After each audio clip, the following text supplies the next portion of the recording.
Hey guys, Oblivion here, coming at you with a deck profile on my UA deck that I've been messing around with. This is the deck that basically brought me back into the game. I saw this deck, I thought it was very unique, I looked into it, I did my research, and honestly, this deck is fucking awesome. This deck has a really good matchup against really good, like, some of the really good decks out there.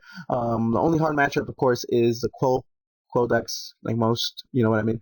But other than that, still really good. It has a great Stellar Knight matchup. I've beaten Stellar Knights, Shaddoll. This has a really good Shaddoll matchup because of Slugger, just the fact that they cannot activate anything during the battle phase, and they even have a good Burning Abyss matchup if they open up kind of bad, because like I said, everything happens in the battle phase for them, or in their main phase even, but if Slugger attacks, nothing's going to get through them. So if you guys don't know what UA does, basically, the UAs are a heavy beatdown oriented control deck, which is what I really like. They focus a lot on special summoning from the hand and bouncing back, so I thought that concept was really cool.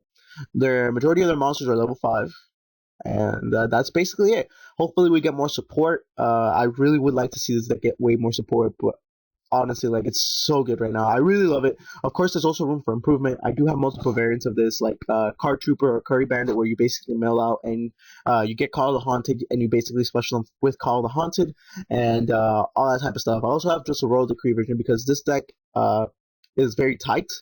I've tried my best to fit in traps. I guys know I'm a really trap heavy guy. I try my best to fill in traps, but honestly, the deck is kind of tight on space. But nonetheless, let's go over it. You got your 3 UA midfielders. This guy's a must to run at 3. You look at him, he's 1200. He really doesn't do much, but what makes him very significant is that he's a level 4, which means he's normal summonable, which means you could get your effective UA stadium, which we'll be going over. Basically, what you're going to want to do is you're going to want to normal summon the midfielder, bounce it back for any other UA, which is where your big beaters come from. Is what a midfielder allows you to do. Your next UA is 3 Mighty Slugger. Basically, he is the Archimedes of the deck. He's a 2300 body. When he declares an attack, nothing could happen during the battle phase, or I think, until the end of the damage step. Right? Yeah. Yeah, cards cannot be activated effects until the end of the damage step, which is very important. He's super strong. Basically, you're going to want to beef him up. He is your beater of the deck, if you guys can't tell, with Jersey, which we'll be going over, and you're going to want to beef him up Stadium. So that's basically the whole point of the deck. And the 3 Perfect Ace. He is your mini Herald of Perfection. During your opponent's turn, when a card effect is activated, you can discard 1 card and negate the activation of that card and destroy it. He has a 1500 attack body, 2500 defense. So you're going to want to special summon him in defense. But then again, there's ways of boosting him up and even him becoming a beater of the deck. Now, these, I believe, are your mandatory 9 UAs that you have to run until new support comes out or new cards come out that say otherwise or that are just better than the Perfect Ace, Slugger, and or Midfielder. But these, you have to run them at 3. It's just mandatory. And the next UA goalkeeper that's a little bit more, you don't have to run him, is Goalkeeper. He's the odd one out. He's a level 6 UA goal. He's a level 6 UA, 2800 defense, 1000 attack. His effect states that once during your opponent's turn, you can target 1 UA monster, and only once that turn, it cannot be destroyed by battle or by card effects. But it can only happen once. So that's kind of like what makes it meh. I just run him because he's good. He's very situational, but he's still other that good. He's a 2800 body, so you could just kind of sit on him for a while. Now, for the support of the deck, 3 Tour Guide of the Underworld and 1 Skarm. Now, this I say is support because this allows you to get to your combo pieces a lot faster. There's many combos you can make with the Tour Guide of the Underworld that I might be going over if I don't make this deck profile extremely long. Basically, what you got the 3 Tour Guide of the Underworld, the 1 Skarm. What you're going to want to do is basically normal summon the Tour Guide, special summon the Skarm from the deck. Then from there, you're going to want to special summon the Invoker. Invoker effect activates to special summon Midfielder from your deck. Of course, you're going to detach the Skarm, by the way. Now, you're going to want to bounce back Midfielder for a Slugger or an Ace or whatever you have. And you already have a 2300 body plus a 1600 body that could deal a lot of damage. And that's more than enough to get over monsters this format. So that's basically a little small combo, and there's more intricate combos with the deck. So this right here, I feel like it's a must in the deck. As of right now, it's a must because it gets you your midfielder ASAP. And I'm taking into 1 Kais, the Shadow Monarch, because I am running the Stormforth, and this deck does have problems with cards that they say cannot be destroyed by battle. So Kaz just gets rid of those. For the spells, you're running the 3 UA Stadium. This is a must at 3. Basically, you're going to want to activate this card when the UA is normal summoned on your side of the field. You could add 1 UA monster from your deck to your hand. Also, if a UA is special summoned once per turn, every monster you control gains 500 attack, including the monster that was special summoned. So what you're going to want to do is normal summon the UA midfielder. You're going to want to search out the Slugger, or whatever card you're missing, either a Slugger or an Ace. Let's say you have a Slugger at hand, you're going to want to search out the Ace.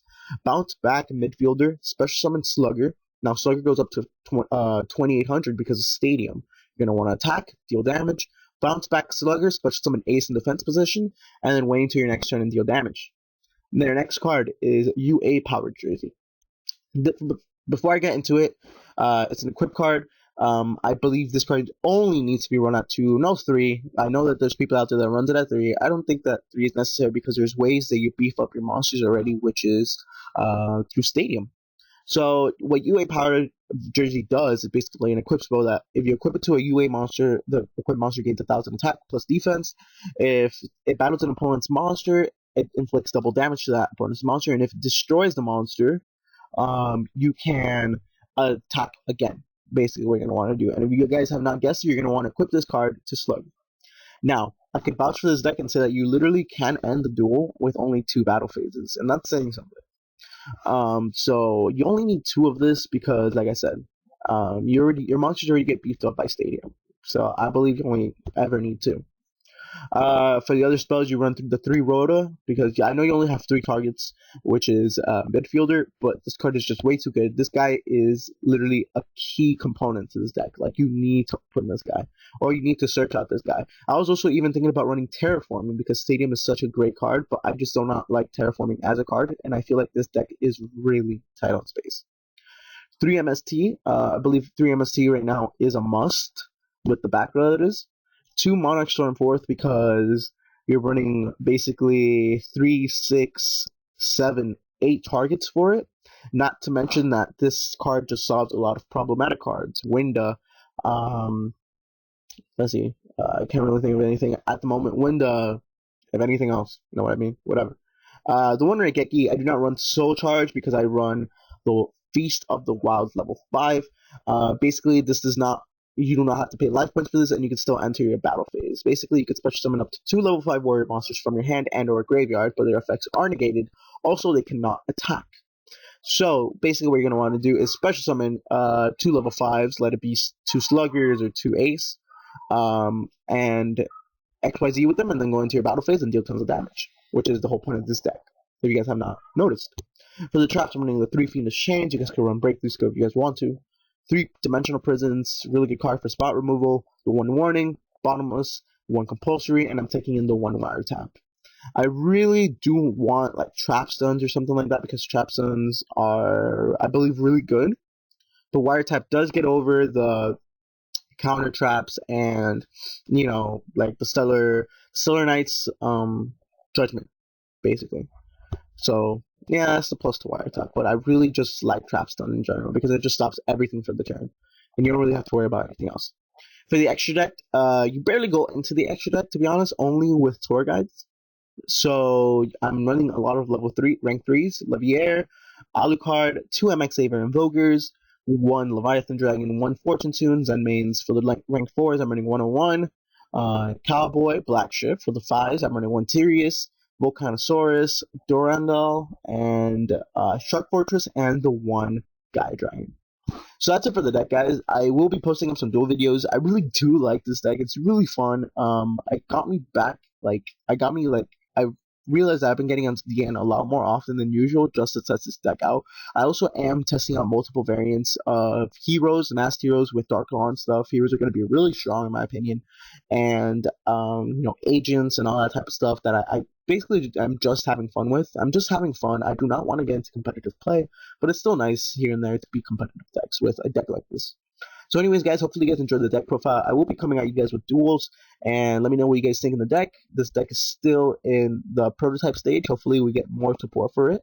And yeah, guys, that's all I have to say about this. Hopefully you guys enjoy. If you did, please like, rate, comment, and subscribe. This has been Oblivion. Catch you guys later. Deuces.